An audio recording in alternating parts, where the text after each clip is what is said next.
Today we're sitting down with Robert Smith, a geophysicist whose work has taken him deep into understanding the ground beneath us, how it forms, what it holds, and how it shapes the way we build. Most of us never think about what's beneath our feet, but for Robert, that's where everything begins.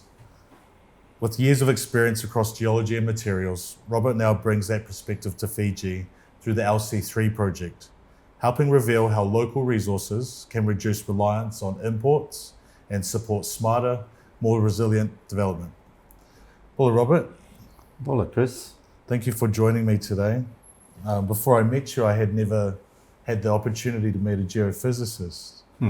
If you had to explain what you do to your younger self, how would you describe it? Well, that's an interesting question. There was always a joke about geophysics, geology, and mathematics. And, you know, if you ask a mathematician what 1 and 1 is, he'll say 2. If you ask a geologist, he'll say 2 plus or minus 1. If you ask a geophysicist, well, what do you want it to be? And so geophysics is using physics to study the Earth. Okay. in that context. And so we use a lot of remote sensing methods to determine what's under our feet. And so, I mean, geophysics is how you find oil. You understand even climate change in that sense by understanding the stratigraphy of the sedimentary strata and everything else. And so that we know sea levels have gone up and down and everything else, but we use it in so many fields. I mean, you use it looking for bombs, for example, UXOs in different places. And there's many actually aspects to geophysics. And it's very hard for a person to specialize in all of them because the fields are so broad. Right. And when you think back, was there a moment early on that sparked your interest in this kind of work? Actually, it was quite a fluke because when I graduated, I had 3 choices on my thing. So for some reason, I put geophysics, thinking it was an outdoor physics job because that was my best subject at high school and university. And of course, I got that as the first choice. And when I came back home to Fiji, I actually went to the Carnegie Library to look up what geophysics was. And so you actually looked into it and... Yeah, and I'd already been accepted to the university, but I didn't know exactly what it entailed. Right. So that was the moment you realized this is what you want to do, or was it I didn't know experience? I didn't know until I got to the university, and then I saw, chemistry, mathematics, electronics, and geophysics was only in the last year. The rest was geology, paleontology, petrology, all these different structural geology, and then the chemistry side of it. So, you know, it was quite an intense course. Yep. And at the time, when I graduated, I came back to Fiji, but there wasn't much happening. And then my lecturer said, they're looking for guys for the oil industry in the Middle East. So I took off. Okay. And so I worked in oil exploration for 5 years. Wow. Can you share a little bit more about that? Was that kind of the turning point for you where you realized this is what I want to do? Yeah, well, it was great because I was in the field and it had a huge responsibilities for a 23, 24-year-old person. And, you know, I was actually looking after a crew of 100 people at one point. And, you know, finding where to drill the holes and navigating using maps and everything based on seismic lines and everything else in the middle of the desert. So I had to make sure that we were drilling a hole in the right place because our operating budget was $1 million a month. So a kid from Fiji, educated where, in England? No, Fiji. So educated here, university in Australia. And came back and then landed in the Middle East. Correct. And then, so I worked there. I did a 2-year contract. Yep. And then there was a company that we were working alongside of us that was doing all the well logging, which is another form of geophysics, where you measure lots of different parameters, SP, resistivity, you can do density. We actually had a radioactive tool, which, you know, we had to wear badges every time we pulled it out and send them off once a month to see that we didn't get radiated. Sure. Most people don't think about what's beneath the ground they're standing on. Why does it matter? Well, it's called stability, understanding your resources. You know, you need to be able to do that. I mean, the early days of oil drilling, for example, was hit and miss. Right. And of course, they drilled in areas where you actually could see surface evidence of the oil. Right. And then understanding the structures. And some of the very early methods they used was gravity and magnetics. Yep. So there's two things you're talking about: resource extraction or resource management, and then also infrastructure development. Correct. So what's the difference between building with good ground data versus not having it? I see it happen all the time across my time in the Pacific, people making assumptions. Yeah, well, correct. And then you see, you know, buildings falling over off the side of a steep slope. I mean, there's lots of examples just driving around Suva. Yep. Where you can see, oh, I wouldn't be building my house there. I mean, a classic example is watching this construction off Reservoir Road in that settlement on the side of the hill. Yep. That scares me. And there's already been a landslide there. And they're unpredictable. I mean, there was a big rock fall on Edinburgh Drive in the 50s. Just completely out of the blue, a big chunk of the limestone fell out and blocked the road. Right.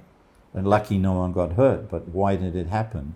Yeah. And then if you drive up and down Edinburgh Drive now, you can't see, but there's a lot of chunks of Suva Mile that are just blocked, that's rolling down the hill. Yeah, and is limestone susceptible to slipping, or is this something that was quite unusual? That was a bit more unusual. Okay. But, you know, limestone, if it's exposed, it can develop caves and caverns and everything else, which finally will collapse. Yeah. And probably that sinkhole at the Tradewinds Hotel, yeah. The Novotel or whatever they call it, is a result of a limestone collapse. Okay. So understanding the composite of the ground, understanding the material that you're building is obviously key for managing risks like landslides. And are there measures in place currently with the building code or with development? The building code deals with the geotechnical aspect of engineering for foundations. And typically it requires drilling. Right. And then you log the drill cores, and then you do tests on the drill cores and everything else. But when you're trying to do developments, or I mean in the extraction industry, quarries, or even trying to develop plantations, you can't see what the topography is. So you don't know how it's behaved in the past. It's what you see is not actually what's down there. Right.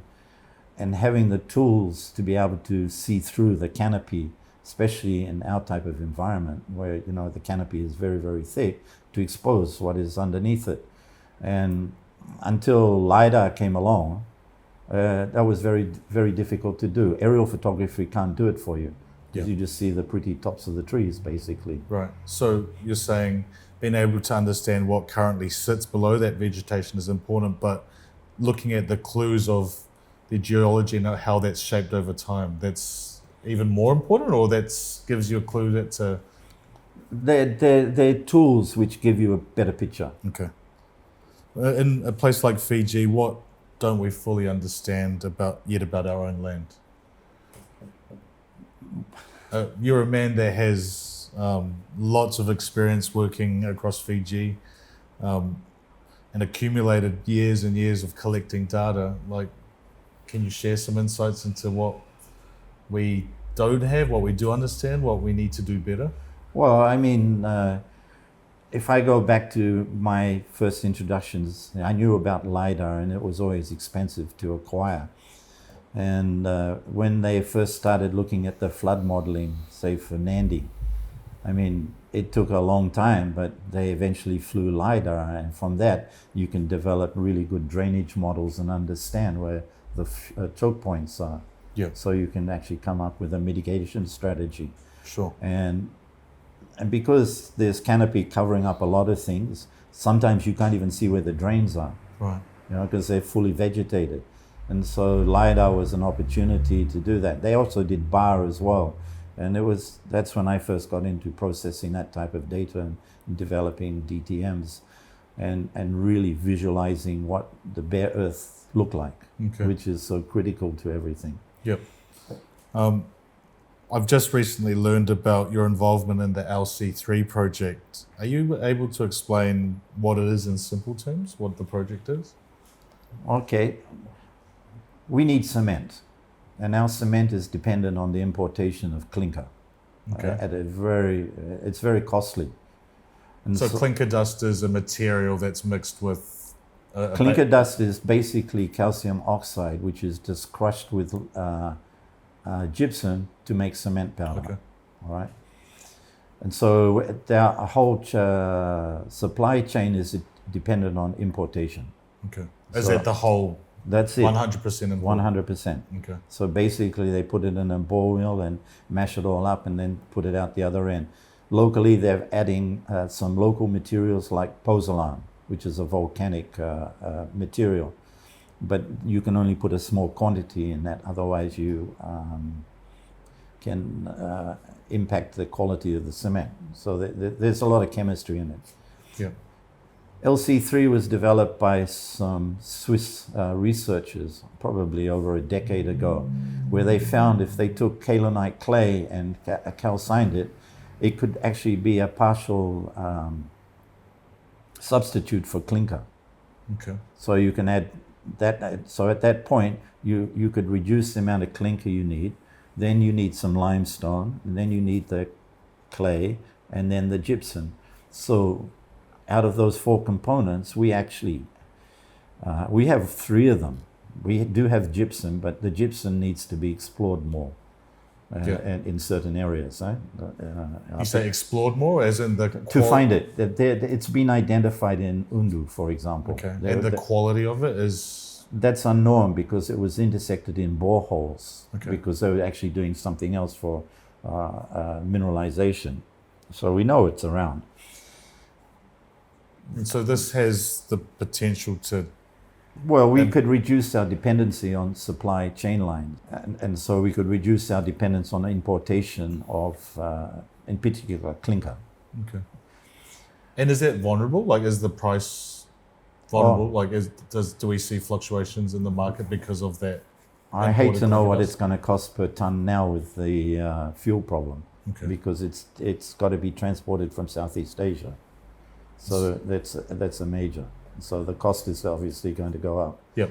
And in the past, it's gone up to 300 tons, $300 a ton, and that is really expensive clinker for Fiji. Okay, so there's economic impacts, and then obviously supply issues that could affect. Yeah, there's the foreign exchange and everything else, because you got to pay probably in US dollars to buy it. So you've got to fight that as well. Okay, and can you explain what your role is with LC3? Like, what is your job? So the idea behind LC3 was to look at whether we had these two resources, limestone. We do know we have the limestone. The question was the clay. It's a particular type of clay which has to be fairly rich in kaolinite. And so the really high-end kaolinite clay is used for pottery, right, to make ceramics and everything else. That's at the 90% end of the spectrum. With the cement angle, the kaolinite only had to be around 35% plus. Okay. So, that's good. So the next thing to do was to find out where can we find the clay, and it has to be within a distance where you're not cutting it from the west to the east, for example. Right. That would not make it practical. Sure. And so the search was to find where are these clay deposits. Now, we don't want to go up ripping up the forests and everything else just to get clays. And so that's why we were looking at brownfield areas like quarries, for example, is a primary source, because a lot of these quarries have a significant amount of overburden. So the question was this overburden have kaolinite in it? And so we actually tested something like, we got about 40 samples through the different quarries, and they're all excellent on kaolinite. And so we've got the capacity locally to be able to test that? Or no, does this unfortunately, have to be sent offshore? Actually, we can, but we're not really geared up to do the detailed analysis. And so we're actually having that done for us by Taro, who is a partner in this research in India. Right. They're the ones that are very experienced in it. Okay, so how would LiDAR support your efforts in this instance? You're looking for a resource that has to be within a proximity of where you want to manufacture or where you want to supply the concrete. Like, how does LiDAR play a part in your discovery or your identification of this resource? Volume calculations. Okay. You know, how much do we have? Because, you know, it costs money to set up a plant. So we want to see that, yeah, maybe there's a 50-year supply, there's a 100-year supply, depending on the computations. And LiDAR provides that initial bare earth model, which would form the basis for doing those types of computations. Okay. And so you would identify an area, you would have, I guess, a terrain model, as you mentioned, and then some tests around that area. Is that how you quantify the resource? Correct, yes. So okay. There's two ways. Say if we go to an existing quarry, you can see the face that's cut and everything else. So you can get an idea of the thickness of the clay, but we don't have the elevation model to be able to do any computations. Okay. Unless you get out there with the traditional survey method, which is very, very time consuming. Right. And so you would get an understanding of the terrain and then do some drilling, or is it drilling and then you've got in terms of a methodology for how you'd want to do this? Yeah, well, we can use geophysics, we can use seismic refraction and run lines within the site, and then having the DTM allows us to plan the lines, so it makes life a bit easier. Okay. And then going in blind. Yeah, you've seen some of the server data that we've captured.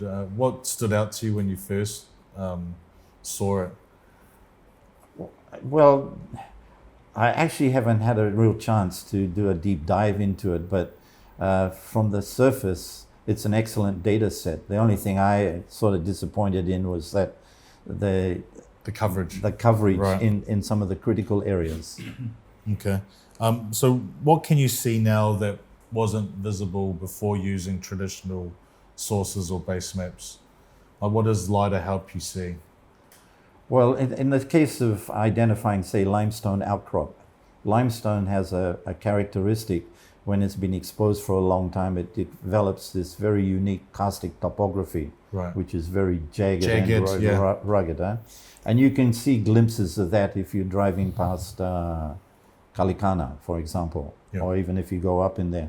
You can see the houses that have built right up against the pinnacles. Okay. They can't go any further. Even the subdivision in the back, you can drive down in there and you can see where a lot of these houses are built on this karstic limestone outcrop. Interesting. So, I mean, if I was doing a subdivision, I would like to actually have known that problem was there before I went and bought the property, because, you know, drilling, putting foundations into limestone and everything becomes expensive. Right. And so, you know, how it just makes it very difficult, and you have to get rock breakers in and everything else, because limestone is not exactly soft. Right. And so there is places where it's vegetated, and from the mapping that was done in the 50s, I suspect there's limestone hidden in that, and that's just based on reading about reports where people have gone into caves. In particular, this is the one that I'm thinking of in the back of Lamy. And so, because the whole area is heavily vegetated, you can't see what's there. You can look at all the aerial imagery, the satellite imagery. You can't tell anything unless there's a cyclone, and then someone comes straight after it and takes an image. Then the bedrock might be exposed. You know, one of the things I see, the thing with LiDAR is, the only thing that limits you with using LiDAR is your imagination. Because I see things which, to give you an example, you know, LiDAR has been very revealing for archaeology, especially in places like Laos and Burma and everything else, finding these temple ruins that you can't even see. And now I actually know of one where a geologist, a good friend of mine, found something up in the hills in Vanuatu. LiDAR, imagination, I think that's a good way to close as well. Like, data's only as good as how you can use it, how you can visualize it, how you can understand what it's telling Well, you. basically, without data, you can't understand what you're dealing with. Yeah. And LiDAR is one thing that provides many people with different things Right. in terms of what you want to interpret out of it. And so you have the archaeologists, man, they use that a lot, especially in jungles and everything else, looking for old ruins, because they've discovered this instrument can actually remove the vegetation and provide you an image. And in your data set, you're seeing all these ring ditches, for example, in Rewa. I mean, John Parry did a lot of work using aerial photography, but I was talking to Leo yesterday, and he said, you know, there's ones that you can't even see because of the vegetation. And I said, yeah, that'd be correct, because that is the beauty of LiDAR. It can take away the vegetation and give you a bare earth model, and that's where these features pop out. Yeah. And so the value of that is immense. Another really good use, and I would like to talk to, is the NLC, for example, the Native Land Commission. They have all these maps which were done in the 30s, and they have all the boundaries, the Matangali boundaries and everything else on them marked. So you're saying almost 100-year-old maps? Yeah, that's correct. And these maps, when you look at them, they actually look like a treasure map. And you're saying they define those boundaries? Yes, the Matangali right. boundaries. So in those things, you have to have some sort of marker, Right. okay, where boundaries might intersect, which then all the Matangalis agreed on, all the different people living, landowning units. And these are called mounds. And typically these mounds could be piles of gravel, as rocks. That are usually placed on the peak of Monuments, hills, yeah. or on ridges and everything else. Now, I haven't done it yet, but I would be very interested to see if LiDAR data could actually pick up these things. And with the airborne LiDAR, you get a better footprint. Okay. You get a better density and more energy. Right. Yeah, And so you're saying you could identify these mounds from the LiDAR data, and that would give you a better understanding of these Because what boundaries. they used to do is they'd follow ridges, all right? And so in the case, where did this ridge go? And I was doing research on a particular boundary, and it's quite interesting. There's subtle differences when you look at the LiDAR data, which gives you an accurate depiction of where the ridge goes. And then you say, well, we know there's a mound on top of this hill and the mountain. So if we were going to define that boundary again, we need to be able to find those mounds. And as a precursor, having LiDAR data to help evaluate all this stuff and do definitions. So, you know, once and for all, it's locked down. LiDAR is a really excellent tool for doing that. So are you saying there's issues with identifying these boundaries because of how old those maps are, and they need to be updated? Well, yes, but the thing is, the projections, you know, we're getting in the geodesy and everything else. They could say, oh, this is the FMG coordinate of it, right? You know, let's say, but they haven't visited it. But when you go and survey it, it's not actually at that point. The thing is, you can't move it. So you have to accept where it is. Okay, I see. You see, so then you have to adjust accordingly. And of course, when you're doing boundaries for registration and everything else, the legally accepted notation is bearing and distance. It's not point.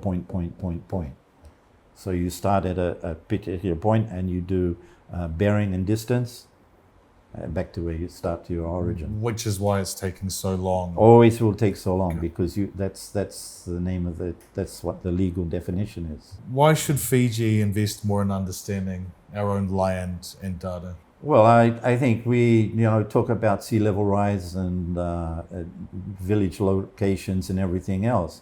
But if you start looking back in history, in some places there was nobody.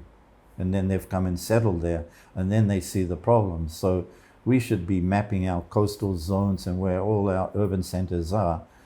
So we have a complete base map from which to work with.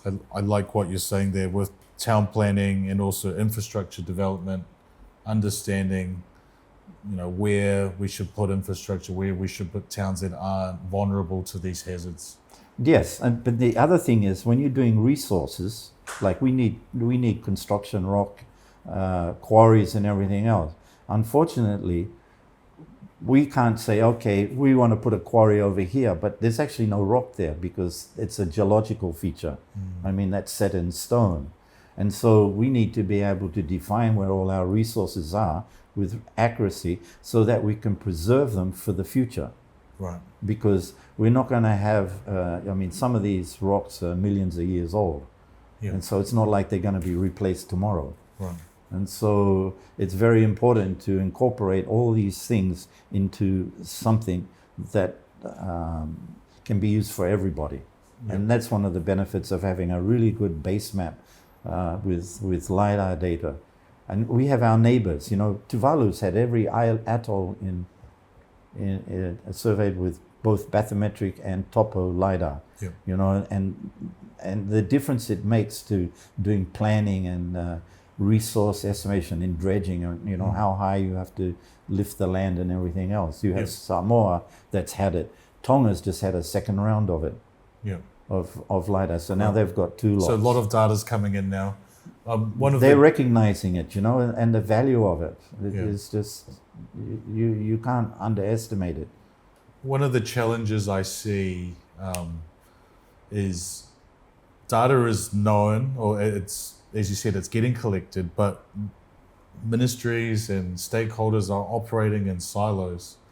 And so that data that's been captured is often hard to access or hard to be, shared amongst, collaborators that are working on different development projects. Is this something that you see also, and how does this affect development and sustainable? First of all, you've got to have standards. Yeah. So that then everybody's operating to the same standard. And if you get a data set from someone, you know what those standards are. It's like in hydrographic surveying, there's rules set out on what the standards are. So when you go and do a multi-beam survey for something, you know that you have to comply with these types of things. So then everyone knows the value of that data set. So when you mean standards, you mean data that's been captured is done to a certain standard so that it's reliable, it's fit for the use that... That's right. So many hits per square meter, for example. Sure. You need that. And I remember Alan saying, if you've got one big dollar leaf like this, that's a square meter, right? You really need the data density to be able to pick up what's happening around that. Okay. And so when you have a standard, then you have reliability. Correct. Usability. And so right now, I think there's a steep learning curve going on where everyone wants to have a drone and they fly aerial photography. But then, how do you actually mosaic that and put it all together and everything else, right? And everyone's doing their own thing. They're not setting up base stations. They're just using WGS84, and then they want to do a transformation from that to FMG. And it's not one standard thing. It's taken a lot of time to be able to build up a transformation parameters for the whole country. Yeah, I like how you use drones because that's something that is advertised as you fly the drone, you process some data in one easy push button activity, but as we've discovered ourselves, it is a steep learning curve, and unless you go through it yourself and understand the correct methodologies, you're just taking pretty pictures. And again, that's a lesson we learned early, so I'm glad that you mentioned that. And so going from the drones, and then the next thing, everyone thinks they can get a drone with a LiDAR on it. I mean, I've been multi-beam mapping for over 20 years. And when multi-beam first came out, the hardware was years ahead of the software. And so what was happening was that institutions were developing their own software to be able to process these data sets. Because they're massive and very complex. And LiDAR was very similar. And so now there's a lot more software available to be able to process the data. But there still is that end product.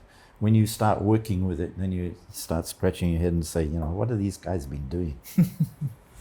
Yeah, look, I unless you've been through the process, can you understand how it works, right? And what I've seen, a lot of the people run into the brick walls and then give up, or don't have someone that knows what they should be looking at, as in a good quality data set versus what's poor. So I think there's collaboration issues, and that's one thing I'm grateful for, Robert, is to be able to work with you and to be able to collaborate with you on all these different projects that we're working on and get insights into what the data that we're actually capturing and what the land is telling us. So thank you for joining us today, Robert. We appreciate your insights. It's been a really valuable discussion. Naka.